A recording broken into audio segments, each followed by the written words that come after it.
자, 우리 지난 시간에 예수님의 족보와 예수님의 탄생 1장에서 했고, 그 다음에 2장에서는 예수님 탄생에 대한 두 가지 반응이 있었어요. 예수님께 나온 동방박사들, 그 다음에 예수님께 안 나온 당시 종교 지도자들에 대한 이야기가 있었고, 예수님께서 또 그 핍박하는 헤롯을 피해가지고 애굽으로 들어갔다가 다시 나사렛이라는 동네로 부모님과 함께 귀환하는 거기까지가 2장까지 내용이었습니다. 자, 우리 마태복음을 우리 장을 이렇게 쭉 외우기로 했는데, 자, 1장은 이렇게 외우시면 돼요. 유일하신, 1장이니까 유일하신 그리스도의 족보와 탄생 이야기, 유일, 1이니까 2는 뭐냐면 두 가지 반응, 탄생의 두 가지 반응. 또 예수님도 핍박의 두 가지 반응을 했는데 애고를 피하셨다가 돌아오셨다. 3장은 세례 요한 얘기예요. 오늘 3이 뭐예요? 세잖아요. 세. 예? 셋. 그 다음에 오늘 4장까지 하는데 4장에서는 뭘 하냐면 예수님의 사역이 본격적으로 이루어져. 사역이니까. 그 다음에 사탄의 시험을 받아요. 사탄의 시험 끝나고 사역이 본격적으로 이루어진다. 4예요. 4. 예. 5장은 산의 오르사, 산상수훈이 시작된다. 이거는 좀 전에 제가 이렇게 상상력을 발휘해가지고 여러분들 외우기 쉽게 어떻게 하려고 하는 그런 몸부림인데 약간 어설프더라도 외우는 데 도움이 될 것 같아요. 자, 오늘 3장 세례 요한에 대한 이야기입니다. 예수님의 어린 시절, 아기 시절, 우리 끝난 다음에 청소년 시절이 생략되죠. 성경은 그것을 침묵합니다. 대신 그 사이에 세례 요한의 이야기를 넣어요. 그래서 세례 요한의 이야기는 어떤 역할을 하냐면 큰 이야기의 흐름 속에서 본다면 구약과 신약을 이어주는 선지자로서 마지막의 역할도 하고, 그 다음에 예수님의 유년 시절, 어린 시절에서 4장으로 들어가면 바로 공생의 30세로 뛰죠. 그 전환 역할을 한다. 거기에 세례 요한이 예수님이 어떤 분이다, 나는 어떤 역할을 한다, 이런 이야기들이 3장에 삽입되어 있다. 그러니까 세례 요한의 역할이 예수님하고 연결시켜 주는 거니까 그 역할을 하는 것이고, 그 자체가 예수님의 길을 평탄케 하는 일이며 길을 곱게 하는 그러한 자신의 사역과도 연관되어 있고, 마태는 그것을 흐름을 살려서 그렇게 이야기합니다. 그래서 어색하지 않아요. 예수님의 탄생이나 또 세례받으러 오면서 또 3장에도 이제 예수님이 바로 등장하게 되죠.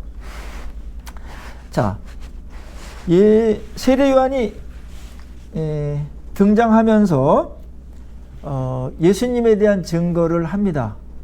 그런데 이제 세례 요한에 대해서 성경은 굉장히 큰 의미를 두는데, 말라기에서 누가 온다고 그래요? 선지자? 누가 온다? 엘리야가 온다. 엘리야가 온다 그러는데 그 바로 엘리야로 예언된 자가 세례 요한입니다. 그래서 세례 요한도 예언에 대한 성취로 다가와요. 그래서 예수님하고 동시대에 살고 예수님을 보면서 예수님의 길을 평탄케 하는 아주 독특하고 영광스러운 사역을 감당하게 됩니다. 그래서 예수님께서 누가복음 7장에서 여자가 낳은 자 중에 세례 요한보다 큰 자가 없다 그랬죠? 그게 무슨 말인가 보세요. 역사상 위대한 다른 영웅 호걸들은 연례로 하더라도 성경에 나타난 위대한 사람들 많잖아요. 누가 있어요? 아브라함이 있겠고, 모세가 있겠고, 다윗이 있겠고, 그렇죠? 엘리야나 이사야나 이런 엄청 여호수아나 거장들이 엄청나게 많은데 그 사람들보다도 세례 요한이 더 위대한 자다, 그렇게 말한 거예요. 무엇 때문에 그렇게 말했을까요? 뭔가 기준이 있을 텐데, 예수님의 가치를 볼 수가 있겠는데, 예수님은 가치의 주인이시기도 해요. 모든 것의 주인이니까 가치를, 예수님이 이게 최고로 가치가 있다, 이게 가장 크다, 이게 작다, 그것도 예수님이 정하는 건데, 예수님의 가치는 이겁니다. 예수님과 가까이 있어서 예수님의 사역과 또 예수님의 인격과 삶에 있어서 더 많이 기여하고 더 많이 닮아가고 그런 사람을 큰 자라고 본 겁니다. 그러니까 이태껏 모세나 아브라함은 먼 발치서 봤고 다윗도 먼 발치서 봤는데 세례 요한은 뭐예요? 예수님을, 그 어마어마한 예수님을 직접 눈으로 보고 교제도 하고 그 얘기를 다른 사람들 다 예표로 했지만 세례 요한은 직접 그 길을 닫고 예수님의 사역을 위해서 그 길을 곧게 하고 평탄케 하는 일을 했다. 그런 측면에서 여자가 낳은 자 중에 가장 큰 자가 바로 세례 요한이다. 이렇게 볼 수가 있는 겁니다. 그러니까 우리의 위대함은 뭘로 결정돼요? 무엇을 많이 이루었나, 가졌나, 많이 배웠나 이게 아니고 예수님하고 어떤 관계에 있었는가. 그게 우리의 위대함을 결정하는 겁니다. 그러니까 성경에서 예수님의 제자로 사는 거는 최고의 인생을 사는 거고 예수님을 닮아가고 예수님이 하셨던 일을 위임받아서 하는 일이니까 제자의 삶이야말로 인간에게 있어서 가장 위대한 삶의 길이고 우리식으로 말한다면 가장 성공적인 삶이 바로 예수님을 닮고 예수님과 교제하면서 예수님이 하는 일을 맡아서 하는 것. 그게 어떤 대통령이나 황제나 영웅이나 호걸이나 군자나 어떤 많은 업적을 남긴 사람보다도 위대한 자다. 위대하고 위대하지 않은 것은 예수님이 정합니다. 그래서 우리가 예수님을 알고 따라가고 하는 거, 닮아가는 게 최고로 위대한 길을 걷는 것이고 인생에 있어서 이거보다 더 가치 있고 성공적인 삶은 없다. 그렇게 볼 수가 있습니다. 자, 두 번째 거기 보면은 세례 요한에 대한 묘사가 이제 3절, 4절에 나오는데 서민 복장을 했죠. 뭐 특별한 복장이긴 했어요. 양 가죽을 입고 그 다음에 뭐 허리띠를 띠고 이랬는데 서민 복장이었죠. 그렇지만 요거는 대제사장이나 당시의 종교 지도자들의 화려한 복장하고 대비를 이룹니다. 그러니까 인간의 어떤 그 사용을 하실 때 권위가 그런 어떤 화려한 복장이나 의리나 의식에서 있는 것이 아니고 하나님의 말씀과 하나님이 세운 것에 권위가 있다는 것을 보여주죠. 약대 털옷을 입었다. 어떤 분은 그게 무스탕 아닙니까? 이렇게 말하는 분도 있는데 그 비싼 거 아닙니까? 그런데 그 당시에는 그게 흔한 거였어요. 추위도 맞고 이러는 것이었는데 그런 옷을 입고 사역을 광야에서 했습니다. 성전에서 안 하고 광야에서 했다. 왜 그랬을까요? 성전은 이미 기득권자들이 다 차지하고 있었고 너무나 타락된 곳이었기 때문에 광야에서 새로 시작하는 하나님의 나라가 새로 시작하는 그러한 암시도 우리가 장수를 통해서 확인할 수가 있네요. 온 이스라엘이 그 세례 요한에게로 나왔다 그랬습니다. 엄청난 부흥이 일어난 거예요. 400년 동안 말씀이 없었어요. 선지자를 통해서 말씀이 400년 동안 침묵하다가 세례 요한이라는 자가 말씀을 들고 왔단 말이에요. 그러니까 사람들이 얼마나 말씀에 대한 갈증과 갈망이 있었겠어요. 그냥 봇물 터지듯이 이스라엘 백성들이 세례 요한에게 와서 말씀을 듣고 은혜를 받고 회개 운동이 벌어지는 엄청난 부흥이 일어났습니다. 성령께서 이 일을 하시게 한 것은 세례 요한을 통해서 이들이 회개하고 그 다음에 세례 요한을 통해서 많은 모인 자들에게 예수 그리스도를 알릴 수 있는 기회를 주시기 위해서 부흥을 일으켜 주셨죠. 이거는 어마어마한 부흥이었어요. 그 정점에 세례 요한이 있었습니다.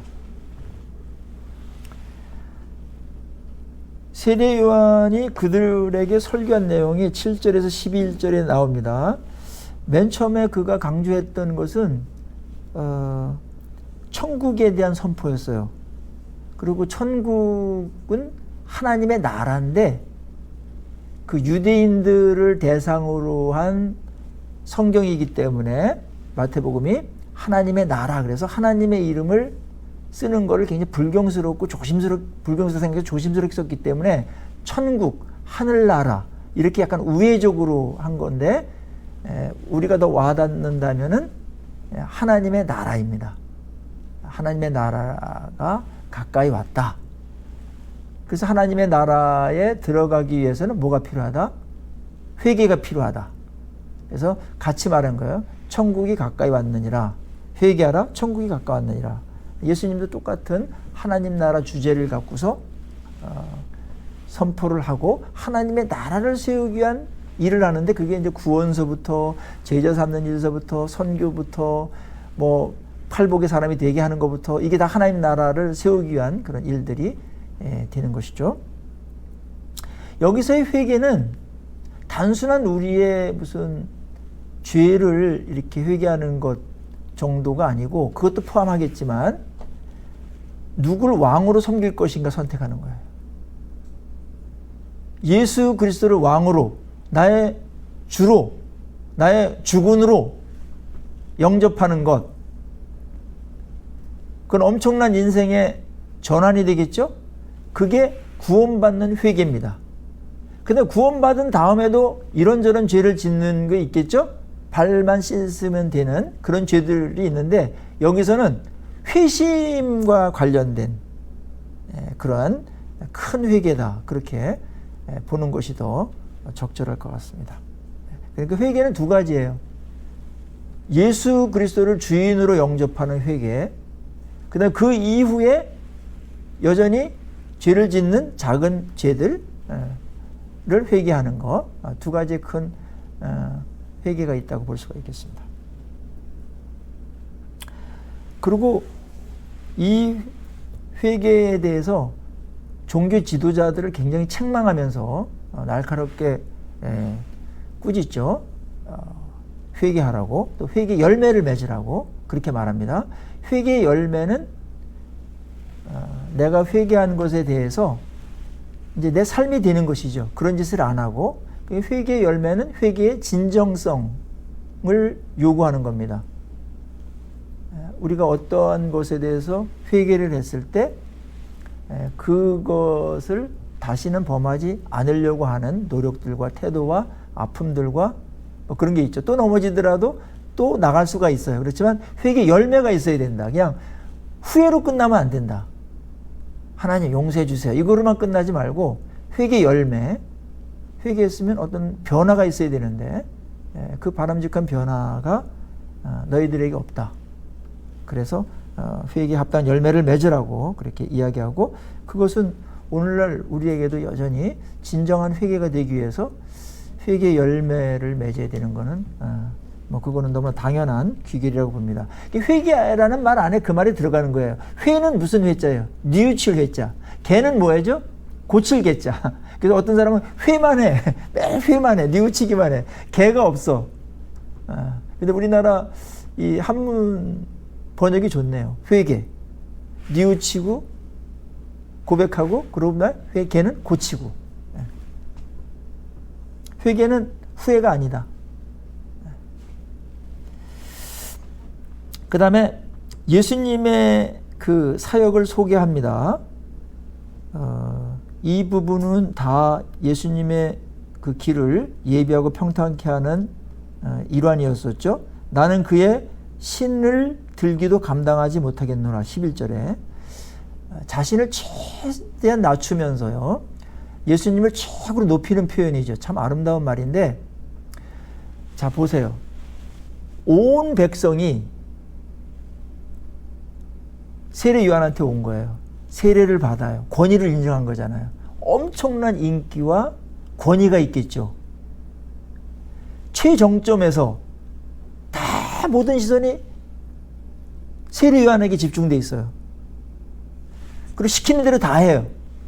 최정점에 있을 때 세례 요한이 한 일은 바로 이때다 해가지고 예수 그리스도를 높이는 일이었습니다.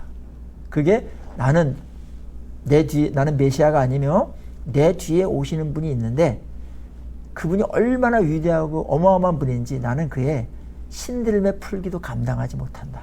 그 정도로 크다. 옛날에 이제 종들도 계열이 있고 서열이 있었는데 가장 그 밑에 있는 말단 종이 뭐라냐면은 그 이제 발을 씻기는 신발을 벗겨서 그게 이제 노예들 중에 가장 말단 노예가 하는 일이었거든요. 나는 그 일도 감당치 못하다. 그분이 얼마나 어마어마한 분이냐면은 그렇다. 그러니까 최고의 정점에 있는 자가 최고로 존경받고 숭앙을 받고 있는 자가 자기의 영광과 자기의 존재를 증명하는 데 쓰지 않고 그 높임을 하나님께서 주신 것을 갖고서 누굴 높인다? 예수 그리스도를. 그러니까 이게 효과가 있는 것이죠.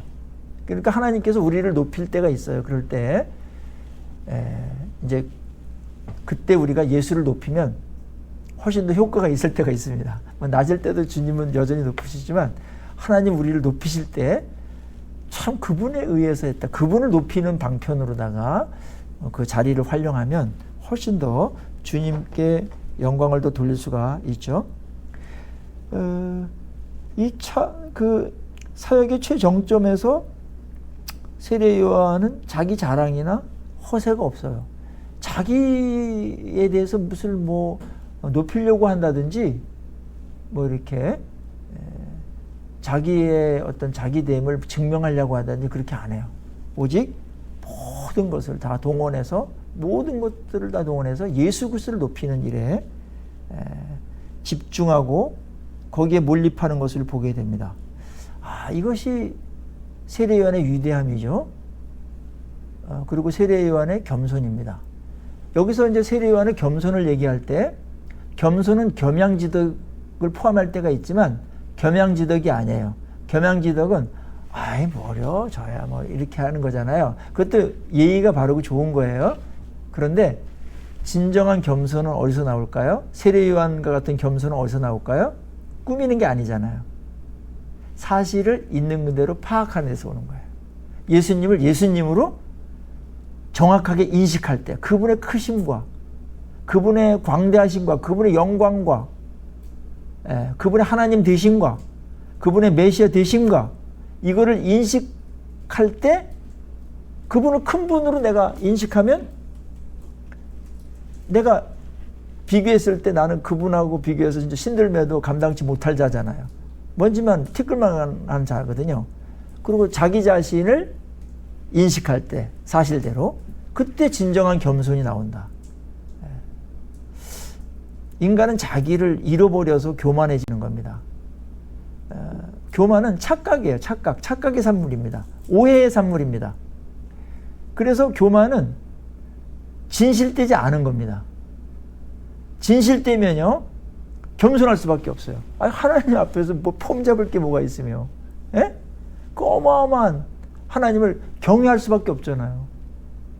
거기서 내가 뭐 어쨌나느니 뭐 그런 게 그거는 아주 말이 안 되는 일이며 하나님을 모르는 일이며 그 무식에서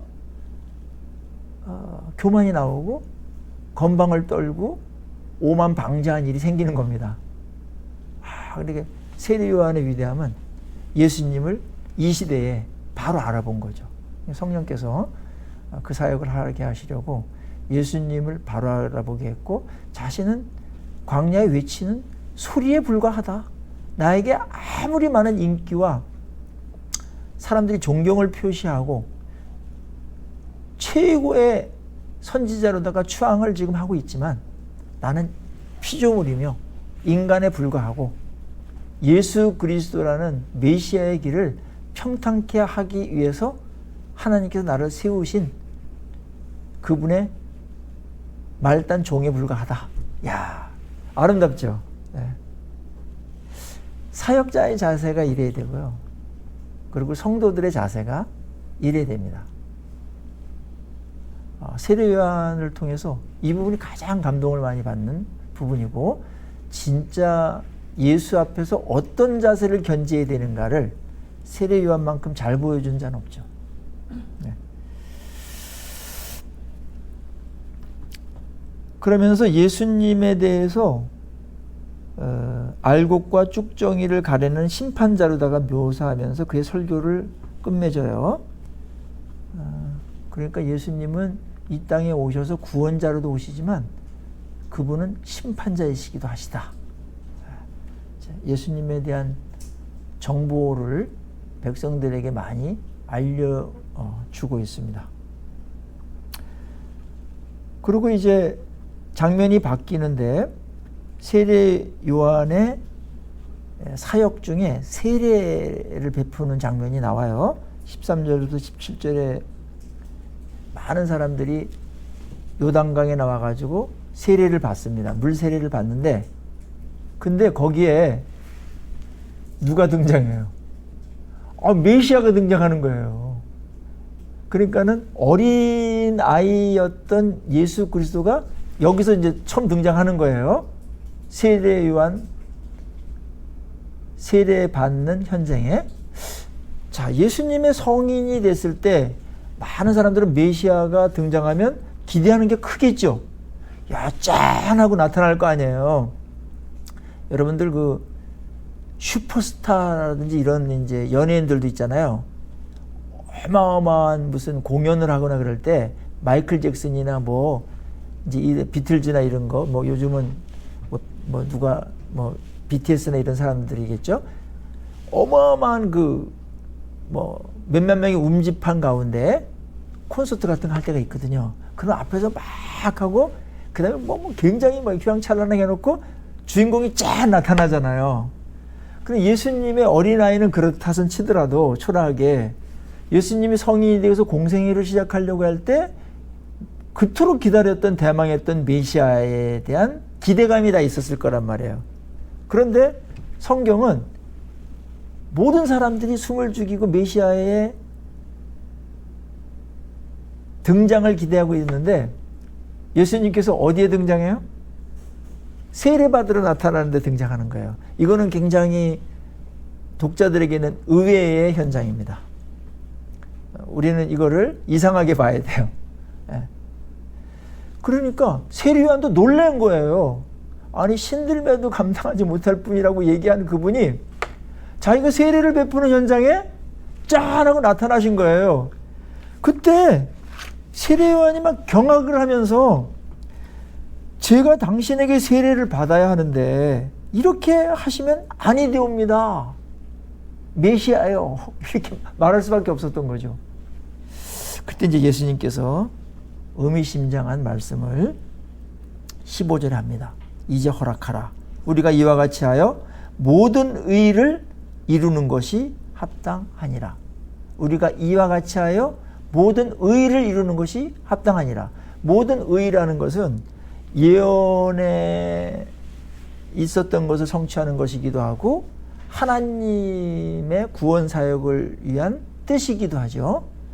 그 계획을 다 이루기 위해서 내가 나한테 세례를 베풀어야 된다. 그게 하나님의 의를 이루는 것이다. 그렇게 세례 요한에게 설득을 하고 세례 요한이 송구스럽지만 예수님에게 세례를 베풉니다. 그러면 여기서 우리는 모든 의를 이루기 위한 것이라면 모든 의를 이룬다는 게 뭔가를 한 발짝 더 들어가서 실제를 볼 필요가 있겠죠? 그래서 제가 정리해놨는데 4가지가 있어요. 첫째로 주께서 요한에게 세례 받으시는 것은 요한의 사역과 메시지를 인정하고 지지하는 의미가 있어요. 그러니까 예수님 입장에서 이 세례 요한이 선지자다. 그렇게 인정해 주는 거예요. 그래야 세례 요한이 예수님께 말한 것, 또 예수님의 길을 평탄케 했던 회개의 메시지, 이게 권위를 갖고 정당성을 확보하겠죠? 그래서 이거는 하나님의 의를 위해서 이거는 예수님께서 겸손하게 죄가 있어서가 아니라 세례 요한의 사역을 인정하고 그가 세례 베푸는 권세와 권위를 하나님께 받았다. 그거를 예수님도 인정을 하는 겁니다. 예수님의 참 겸손한 행동이죠. 뭐 어마어마한 분이 세례를 받는다라는 게 간단하거나 쉬운 일은 아니잖아요. 그렇게 하나님의 일에 그렇게 하셨고, 그 다음에 세례받은 두 번째 이유는 자신의 세례를 죄인들의 세례와 동일시했어요. 그러니까 죄인의 대표가 되셔가지고 세례를 받는 겁니다. 뭐 죄가 있어서 죄를 씻긴다든지 죄인이라서 받는 게 아니라 스스로 죄인과 같아지시기 위해서 세례를 받으십니다. 그러니까 구원자로서 죄를 해결하기 위해서 오신 분으로서 이렇게 철저하게 자기가 준비하시는 겁니다. 그리고 세 번째는 세례는 죄에 대한 죽음이잖아요. 내가 죽고 하나님의 말씀으로 산다는 약속이거든요. 상징의 의미가 있어요. 그래서 예수님은 자신의 모든 것을 하나님 말씀에 복종시켜서 죽이신다는 그런 다짐과 표현이기도 했던 겁니다. 하나님의 말씀에 절대 순종하실 것을 세례를 통해서 확인하십니다. 그러니까 예수님의 세례 받으심은 십자가의 죽으심의 그 순종적인 죽으심의 예비적인 의식이었다. 그리고 네 번째 중요한데요. 세례 받는 거룩한 하나님 백성 가운데 함께 동참하시는 모습을 보여주고 있습니다. 임마누엘로 오신 그분께서 세례를 받으심으로 인해서 내가 너희들 중에 함께하는 자다. 세례는 거룩한 하나님의 공동체와 함께한다는 의미가 있는데 그것을 실질적으로 보여준 겁니다. 세례 받을 때 그 공동체의 일원이 되는 거잖아요. 하나가 되고 이제 그런 부분이 있기 때문에 그것까지도 다 살리셔서 세례를 받으십니다. 그러니까 예수님의 뭐 한 가지 행동을 보면은 굉장히 의미가 많아요. 그래서 그걸 들여다보면, 이야, 예수님은 진짜 철두철미하시다. 그 사명을 감당하시기 위해서 우리 구원을 이루시기 위해서 이토록 철저하게 하시는구나. 그걸 보게 됩니다. 예수님의 세례를 받고 올라오실 때 놀라운 일이 벌어졌어요. 이 장면은 굉장히 중요한 장면이기 때문에 조금은 자세하게 다룰 필요가 있고 성경도 이 부분을 놓치지 않는데요. 세례받고 물로 올라오실 때 첫째, 하늘 문이 열렸어요. 하늘이 열렸다. 하늘이 열린 것은 하나님께서 어떤 특별한 일을 위해서 승인하고 허락하시는 표현이거든요. 에스겔 때도 하늘 문이 열린 데가 있었고 뭐 스데반도 하늘 문이 열리고 거기 하나님이 보이셨는데 그래서 하늘 문이 열렸다라는 것은 하나님께서 어떤 일을 승인하고 시작하신다라는 그런 표현이고요. 메시아 사역이 무엇인지 확인하고 그 사역이 막 시작되었음을 알리는 겁니다. 하늘문이 열렸다. 막이 열렸다. 그러면 앞에 있는 막이 닫혀야 되겠죠? 세례 요한의 막이 닫혀지고 예수 그리스도의 사역의 막이 본격적으로 올려지는 순간 이게 하늘문이 열리고 그렇게 되는 겁니다. 이 이후에 세례 요한의 사역은 그렇게 대단한 사역들이 나오지 않습니다. 왜냐하면 주인공이 등장한 거기 때문에. 여기까지가 세례 요한의 임무였었죠. 이제 세례 요한은 조금 있다가 이제 사라져요.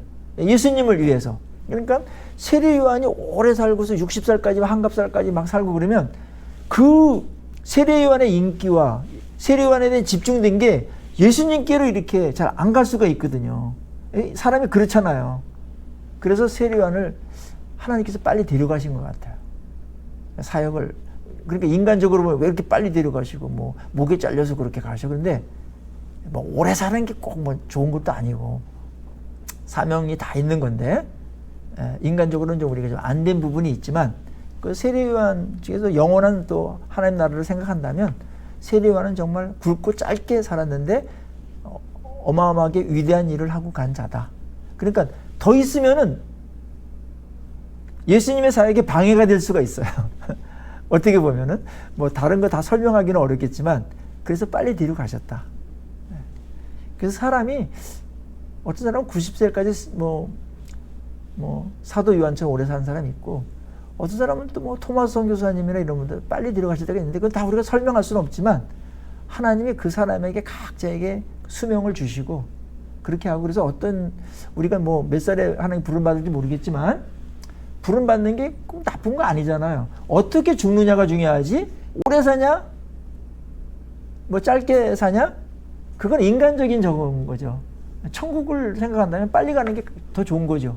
근데 어떤 죽음을 맞이하느냐가 굉장히 중요한 거기 때문에 그런 부분에서도 세례 요한의 죽음을 통해서 우리가 죽음에 대한 또 다른 개념을 우리가 알 수가 있습니다. 자, 하늘이 열리고 그 다음에 뭐가 내려왔어요? 성령이 비둘기같이 내려왔다. 그게 이제 성령께서 육신의 몸을 예수님이 입고 왔기 때문에 성령의 충만함을 더 부어주셨어요. 그 일을 감당하시기 위해서. 그리고 비둘기같이 임했다라는 것은 뭐 정통적인 해석으로 온유함을 나타내는데 성령이 불같이 일어날 때도 있고 온유하게 이렇게 성령이 임할 때도 있는데 예수님의 사역을 위해서 성령이 온유하게 오신 것은 세례 요한이 막 급한 어떠한 그 알곡과 쭉정이 막 관련해가지고 심판에 불을 내보고 막 열매 안 맺는 건 금방 막 찍어가지고 막 나무 불태워버리고 그게 아니고 예수님의 사역은 그 나중의 사역이고 종말론적인 예수님이 이 땅에서 오셔서 하는 일은 온유한 사역이다. 심판이 아니라 용서와 평화를 주시기 위해서 오셨다. 이제 그걸 암시하는 거죠. 그래서 비둘기같이 이제 임했다. 성령의 여러 가지 임함의 다양성들이 있어요. 그러나 여기서는 심판이 아니라 평화를 이루기 위해서 오셨다는 예고를 해주고 있습니다. 그리고 성령이 임하신 다음에 하늘로부터 이는 내 사랑하는 아들이요 내 기뻐하는 자라는 음성이 들렸어요. 이건 뭐 하나님께서 하신 거죠.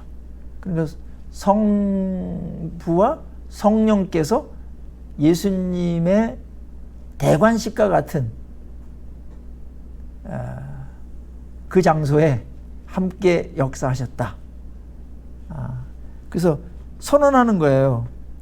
이는 내 사랑하는 아들이요 내 기뻐하는 자다. 하나님으로부터 사랑하는 아들 되심과 기뻐하는 자라는 공개적인 인정, 확인을 하고 거기에 있는 많은 사람들도 그걸 듣게 됩니다.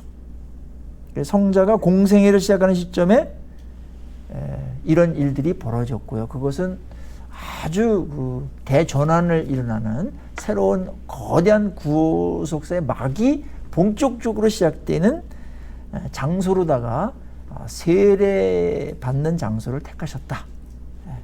그게 굉장히 의미심장하죠. 네. 우리도 이 세례를 받는데 세례 때 엄청난 일이 사실은 벌어지는 거예요. 우리에게도. 자, 이래서 3장이 끝납니다. 그 다음에 이제 4장으로 넘어가겠습니다. 4장서부터는 사역이 본격적으로 이루어지고 사역이 본격적으로 이루기 전에 4장이니까 사탄의 시험부터 받으신다. 이렇게 외우시면 안 잊어버릴 거예요. 자, 예수님께서 공생애를 시작하실 때 맨 먼저 하신 일이 성령에 이끌려 가지고 광야로 가세요. 그리고 거기에서 마귀로부터 시험을 받으세요. 예수님은 왜 시험을 받으시는 것으로 공생애를 시작하셨을까? 질문이 있잖아요. 짠 하고 좀 멋있게 쫙 하고 좀 나타나야 되는데 빵빠레 울리면서 이름들 막 하면서 쫙 나타나야 되는데 그렇게 안 하시고 뭐 광야로 뭐 가시더니 뭐 시험을 받으시는 일을 하는 거예요.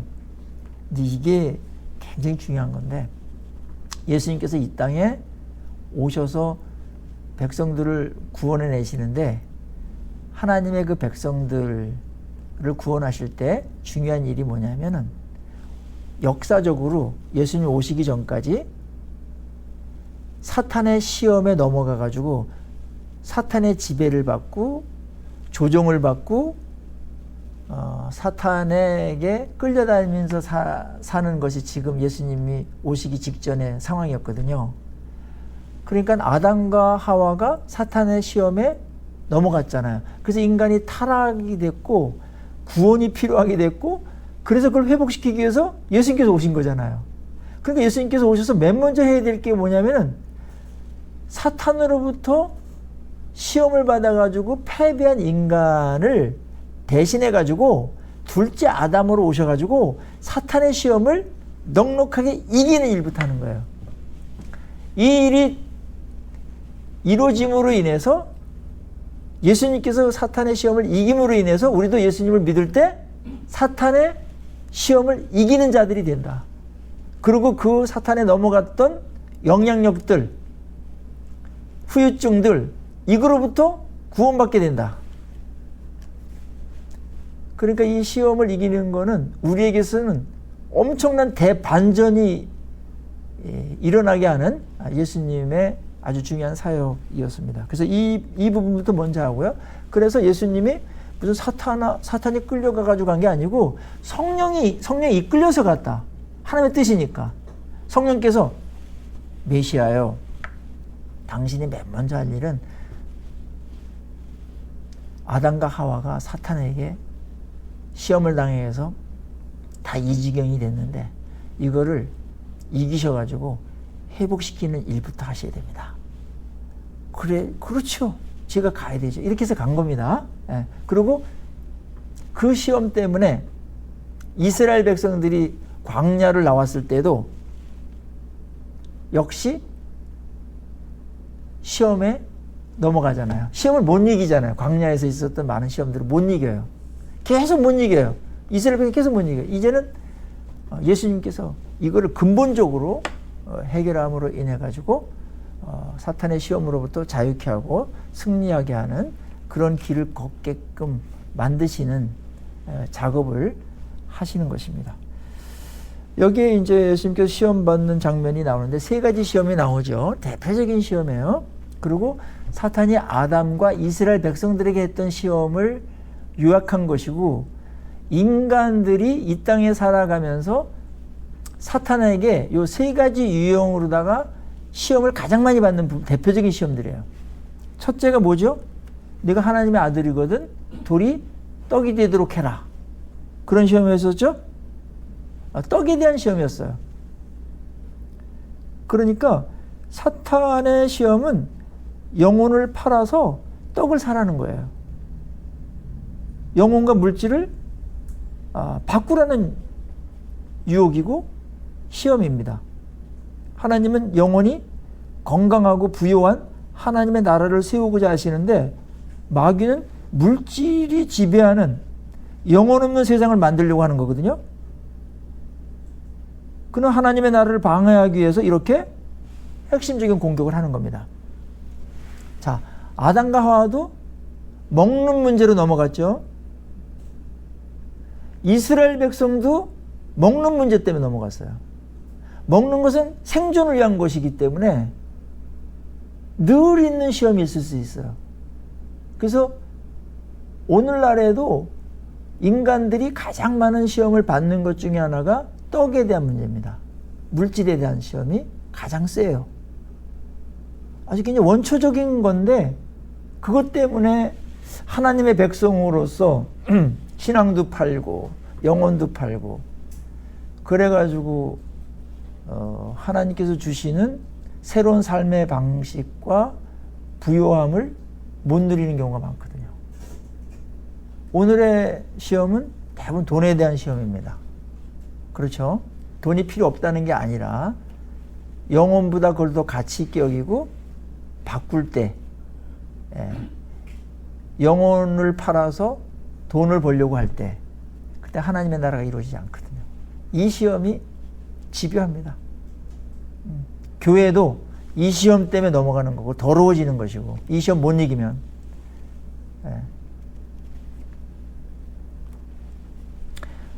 자신의 필요를 위해서 능력과 권한을 하나님의 뜻에 맞지 않게 사용하도록 하는 시험이기도 했어요. 이게 근데 굉장히 절박한 걸 갖고 왔어요. 약한 거죠. 40일 동안 굶으셨으니까 돌이 똑똑하게 했는데 사탄도 엄청나게 예리한 시험을 던진 거예요. 그냥 투박한 게 아니고 굉장히 날카로운 어떤 시험이었어요, 이게.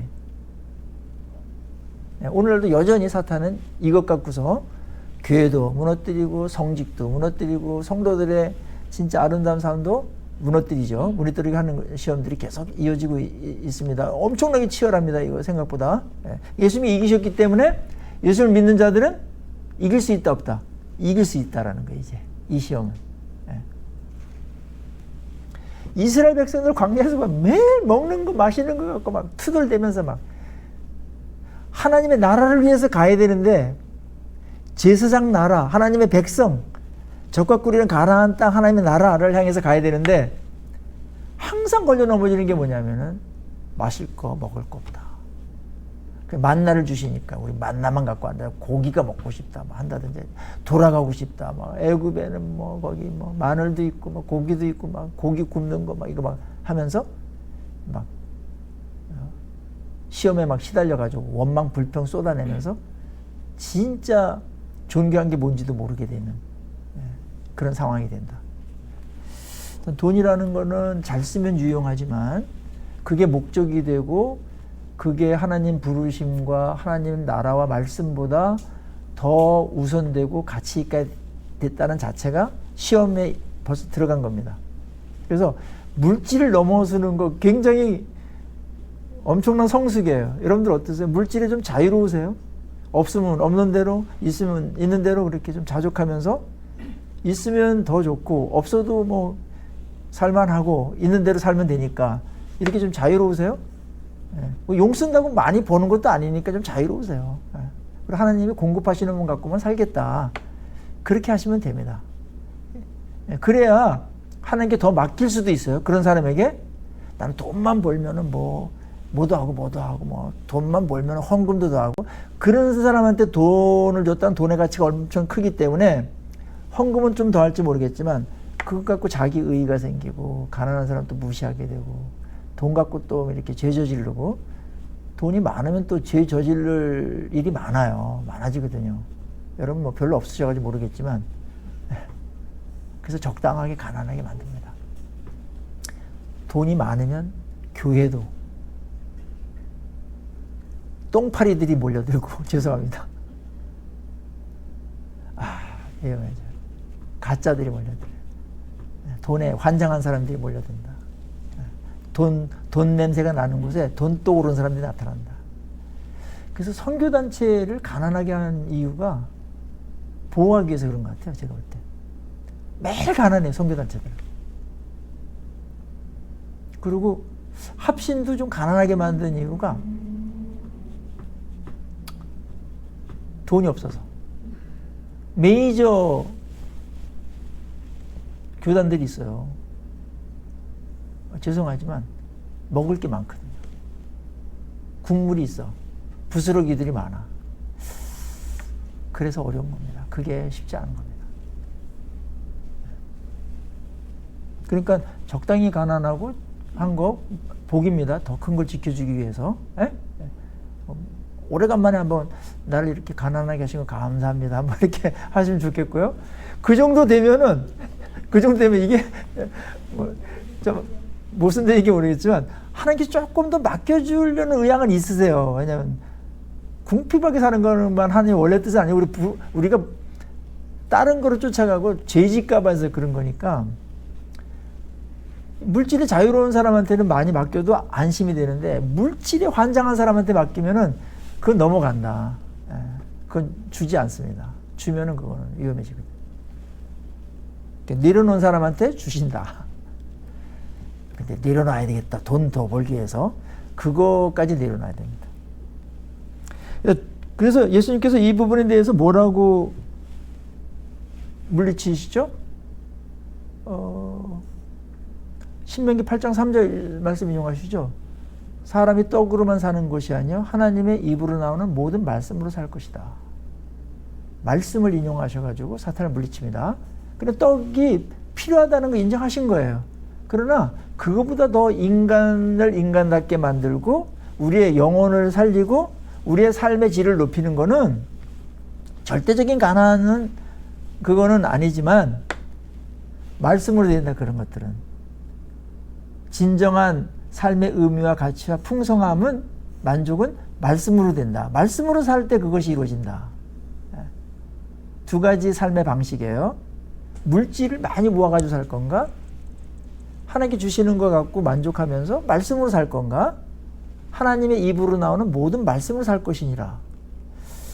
은혜 받을 때 말씀에 의해서 누리는 그 삶의 질과 풍성함이라는 거는 돈으로 해서 하는 것도 있어요. 그러나 그거랑 깊이와 그 다음에 오래가는 거와 만족도가 전혀 다르기 때문에 우리는 이제 말씀으로 사는 방법을 계속 터득을 해서, 이건 무한대로 주셔도 괜찮은 거니까 예수님께서 그렇게 하나님 나라 백성은 이렇게 살아야 된다고 선언한 거예요. 그게. 그리고 두 번째 시험으로 갑니다. 사탄은 한 번 시험을 해서 자신이 패했다고 해서 물러가거나 그런 자가 아니에요. 집요해요. 두 번째 시험은 성전 꼭대기로 데려가죠. 성전 꼭대기에서 뛰어내려라. 그러면 성경을 인용해요.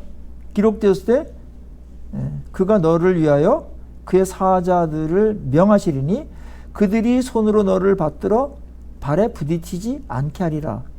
시편 91편 11절 12절을 사탄이 외워가지고 암송해가지고 인용을 했다. 그것도 성전에서 했다.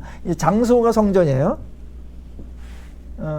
광야에서 성전으로 데리고 와서 했다. 말씀 갖고 했다. 좀 특이하죠. 그러니까 사탄은 교회에서도 시험하는 자고 말씀을 갖고도 시험을 한다. 여기에 이제 어려움이 있는 겁니다. 가장 사특하고 그 다음에 가장 가증스럽고 가장 교활한 시험이 뭐냐면 하나님의 말씀을 갖고서 죄짓게 만드는 겁니다. 그게 가장 교활한 죄입니다. 어떤 경우에 교회가 타락하거나 그랬을 때, 어떤 사람이 타락하거나 그랬을 때 말씀을 갖고 죄를 저질러요. 왜냐면은 죄를 질 때 신학화해가지고 죄를 짓는 성향이 있거든요. 왜냐면 그래도 좋은 소리는 듣고 양심의 가책도 조금은 이렇게 무마시키면서 자기 욕망을 채우기 위해서 말씀을 인용한다. 근데 그 말씀이 잘못 인용하는 것이죠. 여기서 이제 뛰어내려라 그러면은 천사들이 내 발뿌리에 그렇게 할 거다. 이거는 원래 문맥을 보면은 고백이에요, 고백. 하나님을 의지하는 자들에게 하나님께서 그들이 살다가 위험을 만나면, 위험을 확 당하면 하나님께서 그들을 지키시고 보호해 주실 것이라는 고백을 쓴 거거든요, 이게. 예? 고백이에요, 고백. 그러니까 하나님에 대한 보호하심에 대한 신뢰를 쓴 거예요. 살다 나가다가 위험을 만나거나 그런 일이 생기면 하나님이 우리를 보호해 주십시오. 보호해 주실 줄을 믿습니다. 이런 고백인데 사탄은 그거를 하나님의 약속으로다가 과도하게 했고, 그리고 일상 속에서 내가 불가항력적으로 피할 수 없는 어떤 상황이 닥쳤을 때 그렇게 하는 건데, 사탄은 뭐라 그래요? 그 상황을 의도적으로 만들어라. 그래서 뛰어내려라. 55m 정도 되거든요, 성전 꼭대기가. 뛰어내려라. 그럼 뭐가 되겠어요, 거기서? 그럼 만유 인력에 의해 가지고 1초에 4m씩 떨어지겠죠? 예수 육체가 과당할 수도 있는데, 네가 하나님의 아들이니까 일부러 만들어 가지고 그렇게 뛰어내리라고 하면 그럼 바친 그 보호한다고 성경에 써 있지 않냐? 네가 누구냐? 하나님의 아들인데 그 정도 안 하겠냐? 이렇게 이제 시험을 하는 거예요. 그거는 하나님을 신뢰하는 거야, 안 신뢰하는 거야? 신뢰하는 것이 아니라 시험하는 겁니다. 그런 거를. 닥쳤을 때는 그걸 붙들어야 돼. 그 약속을 기대하면서 기도해야 돼요. 그러나 내가 뭐 상황을 나쁘게 만들어가지고 임의로 하나님이 어떻게 하나 보자. 그건 하나님을 신뢰 안 하는 거거든요. 그게 하나님을 시험하는 거다. 그래서 이제 예수님께서 주 여호와를 시험하지 말라. 그렇게 이제 신명기의 말씀을 인용하셔가지고 내어쫓죠. 신명기 6장 16절 말씀 인용하셔가지고 주 너의 하나님을 시험하지 말라. 그렇게 합니다. 그리고 이거는 유혹이 뭐냐면 예수님의 초기 사역이잖아요. 사탄이 이렇게 한 거예요. 거기서 사람들이 쫙 보고 있는데 55m 꼭대기에서 쫙 때려내렸어요. 근데 천사가 딱 받쳤다고 보세요. 그럼 어떤 일이 벌어졌겠어요? 거기 있는 모든 사람들이 우와 하면서 역시 메시아가 오셨네 이렇게 할 가능성이 있어요, 없어요? 있어요. 그러면은 이게 빨리 나도 알리고 그다음에 거기서 하나님 말씀 선포하면 그들이 잘 들을 수도 있겠네 이렇게 생각할 수도 있잖아요. 이게 이제 우리의 신앙적인 영웅심입니다. 하나님은 그런 식으로 일하지 않으세요.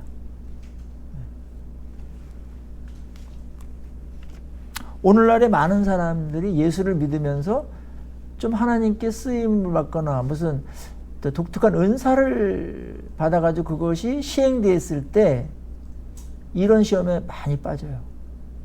무슨 영웅, 이목집중의 시험, 영적인 허세가 막 생기면서 그것을 하나님께서 주신 목적대로 사용하지 못하게 하는 그런 일들이 벌어집니다. 뭐 명예에 대한 시험이기도 하고요. 인기에 대한 시험. 하나님을 이런 의미에서 시험하면 안 됩니다. 하나님을 잘 믿기 위해 가지고 뭐 기드온이나 뭐 이제 뭐 히스기야나 뭐 이런 사람들이 절박할 때 그건 이미 닥친 거잖아요.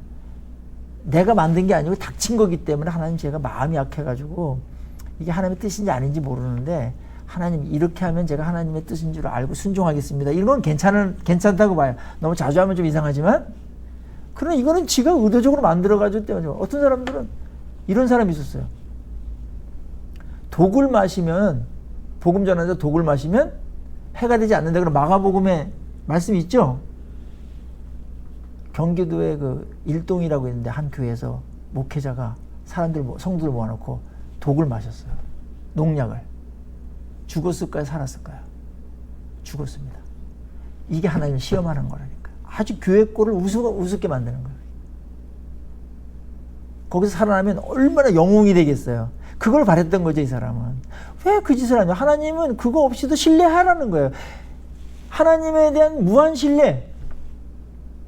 그래서 하나님을 시험하지 않아도 된다, 나는. 왜 하나님을 신뢰하니까? 왜 그 짓을 해? 이거예요. 주 너의 하나님을 시험하지 말라는 얘기는 그런 불필요하다. 그거는 하나님 못 믿겠다는 얘기다. 나는 충분히 믿는다. 그렇게 이기셨습니다. 그 다음에 세 번째 시험은 산으로 예수님을 데려가요. 그리고 모든 영광과 권세를 보여주고서요. 내게 무릎을 꿇고 엎드려 경배하면 이 모든 것을 내게 주리라. 그랬죠? 여기서 허점은 뭡니까? 모든 영광과 권세가 사탄에게 있지 않습니다. 자기가 줄 수 없는 거예요. 그건 하나님의 것인데 자기가 줄 것처럼 얘기해요. 아마 이게 이제 속이는 건데. 그리고 여기서 시험은 하나님이 아닌 자신을 경배하라고 그러는 거예요. 십계명도 어기고 정말 그 본질적인 또 다른 마지막 시험을 했었죠. 누구를 섬길 건가? 누구에게 경배할 건가? 하나님만을 경배하고 또 하나님만이 그거를 주시는 건데 지가 줄 것처럼 그렇게 얘기했습니다. 또 다른 하나, 당신 하나님의 아들인데 영광과 권세 지금 없이 온 거 아니야.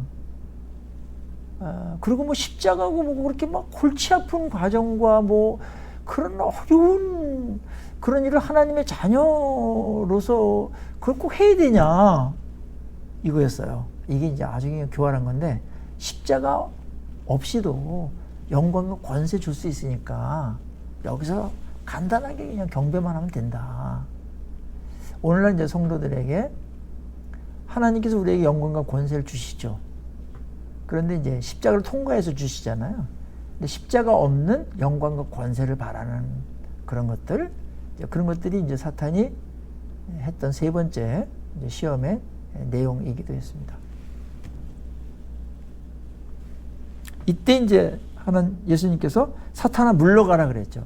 이 호통을 치셨는지 아니면 속으로 사탄아 물러가라 이렇게 하셨는지는 모르겠어요. 근데 속으로 하셔도 사탄이 알아듣고 물러갔겠죠? 귀신이 귀신같이 알아듣겠어요? 못 알아듣겠어요?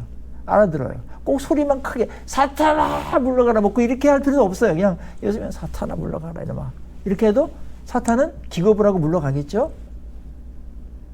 그리고 주님께서 이렇게 말했어요. 주 너의 하나님을 경배하고 다만 그를 섬기라 하였느니라. 신명기 6장 13절 말씀을 인용했어요. 주 너의 하나님을 섬겨라. 하나님께만 경배하고. 그렇죠. 사탄이 계속해서 우리에게 시험을 던지는 것은 나한테 경배하고 나한테 무릎을 꿇는다면 내가 이거 주겠다라는 거예요. 그런데 그것은 속임수입니다. 그게 혹 주어진다 하더라도 사탄을 경배하면서까지 그것을 받을 이유도 없고 받아서도 안 되는 하나님의 백성이죠. 그래서 하나님께서 주시는 거로 만족해야 돼요. 우리는 하나님 아버지니까 우리에게 필요한 만큼 주시겠어요? 안 주시겠어요? 주세요. 그거를 신뢰 못하면 매일 걱정해요. 그리고 걱정한다고 나아지는 것도 아니에요. 용서한다고 더 되는 것도 아니에요. 더 몸만 상하고 더 영혼만 피폐해지고 괜히 스트레스만 생기고 염려와 막 불만과 막 이런 것들이 막 엉클어지는데 예수님께서 이제 이런 부분에 있어서 넉넉하게 이기시는 모습 볼 수가 있습니다. 자, 시험을 이기는 방법을 예수님께서 가르쳐 주셨어요. 자, 이것도 우리가 이제 사용해서 사탄이 패배했지만 사탄이 시험을 한단 말이에요. 이기는 방법인데 사탄의 시험 어떻게 이길 수 있을까? 첫째, 그 시험의 초점이 뭐냐? 하나님의 뜻이 아닌 다른 일을 하게 하는 거라는 거. 이게 이제 사탄이 항상 하는 일이기 때문에 하나님께 더 가까이 가는 건가 멀게 하는 건가 이렇게 분별력을 가지는 게 좋아요. 하나님을 가까이 함이 내게 복이다. 그게 복이고요. 그게 무엇이든지 간에 하나님을 멀게 하는 것이 있다는 건 복이 아니에요. 시험일 수 있어요. 출세든 그것이 무슨 부든 영화든 그 다음에 뭐에 대한 성공이든 하나님을 가까이 할 때 그게 복이 되고 하나님으로부터 멀어지게 했다. 그게 세상적으로는 좋은 거지만 그건 복이 아닌 거예요. 그 순간부터 복이 아닌 거예요. 그건. 시험을 이기는 방법 하나님께서 어떻게 이기셨죠? 한 가지 방법은 계속 쓰셨는데 뭐죠? 말씀을 인용하셨다. 성령의 검인 말씀을 사용하셨다 이거예요. 예수님은 메시아예요. 귀신이 귀신같이 알아봐요. 예수님. 다른 사람 다 못 알아봤을 때 귀신이 귀신같이 알아볼 정도로 당신 하나님의 아들입니다. 왜 벌써 왔습니까? 막 그랬잖아요. 벌써 와가지고 왜 괴롭힙니까? 막 이랬거든요. 그래서 예수님께서 여기서 책망하면은 사탄이 순종하고 다 도망가요. 그렇게 이기실 수도 있는데 예수님은 그 방법을 안 쓰시고 뭘로 이기셨어요? 말씀을 인용하셨다. 이건 굉장히 중요한 거예요. 우리한테 시험을 이기는 방법을 가르쳐 준 거예요. 시험이 왔을 때 성령의 검인 말씀을 사용해라. 그겁니다. 그럼 이길 수 있다. 그래서 많이 말씀을 넣고 다녀야 돼요. 우리가. 그래야지 무슨 시험이나 어떤 상황이 생기면 말씀이 탁 생각이 나야 되는데 시험을 당했는데 말씀이 무식해가지고 뭐가 뭔지 몰라. 생각이 안 나. 그럼 말려 들어가는 거예요. 분별력도 안 생기고 기준도 없는 거잖아요. 예수님은 신명기를 다 외우셨던 것 같아요. 성경을 다. 그냥 바로 그냥 칼처럼 기록되었으되 기록되었으되 기록되었으되 간단하죠. 고수는 하여튼 이기는 거 보면 아주 단순하고 명료해요. 그냥 말씀 생각나면 이기는 겁니다. 우리가 시험 당했을 때 말씀 까먹으면 막 말려 들어가는 거예요. 그래서 이제 매일 QTR라는 게 매일매일 시험거리들이 있고 정리될 게 있고 분별력이 생기게 되고 또 힘도 받아야 그런 게 있잖아요. 그래서 주야로 묵상해라 성경에. 그럼 너희들 이런 어마어마한 시험들이 있다라는 걸 안다면 주야로 묵상 안 하고 살겠냐? 주야로 묵상해야 견디고 이기고 잘할 수 있다. 헤쳐나갈 수 있다. 그겁니다. 그러니까 성경은 인간의 연약함과 이런 시험이 얼마나 도처에서 수시로 오는지에 대해서 알고 있기 때문에 그래서 주야로 묵상하라고 그렇게 말했는데도 불구하고 무슨 다른 거는 좀 하는 것 같은데 주야로 묵상하는 일은 소홀히 하고 있다? 그거는 큰 판을 지구서 무슨 다른 뭐 지엽적인 거 좀 이렇게 좀 건지는 그거밖에 안 되는 거예요. 큰 판을 이기려면 주야를 묵상하는 일이 바탕이 돼야 됩니다. 예. 예. 여러분들 큐티 딱 하시는 거 보니까 7번 하시고 뭐 다들 4번 이상씩 하셨는데 정말 잘하시고요. 그것이 여러분들을 얼만큼 지켜줬는지 뒤돌아보세요. 주야를 묵상했을 때 내 삶이 이렇게 보호받고 이렇게 생명력 있고 이렇게 분별력 있게 되는구나. 그게 뭐예요? 하나님의 입으로 나오는 모든 말씀으로 산다. 그거에 대한 적용인 거예요. 그런 것들이. 예, 예. 우리 살리잖아요. 예, 보호해주기도 하지만. 말씀을 사용하셨다. 말씀을 사용하심으로 마귀를 물리치시고 승리하는 본을 예수님께 보내주셨다면 우리도 마귀랑 싸울 때 말씀을 묵상해서 말씀을 생각나게 하면 됩니다. 예, 그냥 기도도 필요하지만 기도할 때 말씀이 떠올라야 돼요. 그래야 그 시험을 이기고 상황을 돌파해 나갈 수가 있어요. 굉장히 복잡하고 머리 아픈데 막 시험에 막 그럴 때 시험이 더 오잖아요. 절박할 때 막. 그때 말씀이 딱 떠오르고 그 다음에 목사님이 설교할 때 말씀이 딱 생각나잖아요. 그럼 그거로 완전히 게임 끝나는 경우가 있어요, 없어요? 있잖아요. 그 시험이 있을 때는 무조건 기도만 하지 마시고 기도하면서 기도는 이제 하나님께 시선을 돌리는 거니까 잘 빠져나온 거예요. 거기서 하나님 이거 해주세요. 그렇게만 가지 마시고 그것도 해야 되지만 무엇으로 이길 수 있다? 하나님께 주시는 말씀이 임할 때 게임이 끝나는 겁니다. 그게 오기 전까지는 계속해서 시험이 유지되는 거예요. 사탄이 안 물러가요. 사탄은 속이는 거기 때문에 진리가 오기 전까지는 사탄이 잘 안 물러갑니다. 저도 굉장히 어려운 일 많을 때 말씀을 묵상할 때 말씀 하나가 탁 이렇게 떠오르면 그거로 끝나더라고요. 그리고 막 걱정했던 게 막 기대가 되고 막 감사하게 되고 막 평화가 오고 막 이런 일들이 벌어지게 되는 거죠. 말씀의 능력이고 위력입니다. 그래서 말씀으로 산다는 거예요. 그래서 말씀을 산다는 게 이런 것들입니다. 마귀가 떠나고 천사가 이제 수종들게 됐다. 그래서 이제 큰 시험을 예수님께서 대신 당하시고 완전하게 승리하심으로 인해서 과거에 사탄이 이겼던 승리를 다 이제는 패배로 돌리시고 이제 우리가 예수님을 믿을 때 따를 때 우리도 승리하게 하는 그런 길을 터놓으셨다. 여기까지가 예수님의 시험입니다. 조금 쉬었다가 10분 쉬었다가 시작하도록 그렇게 하겠습니다.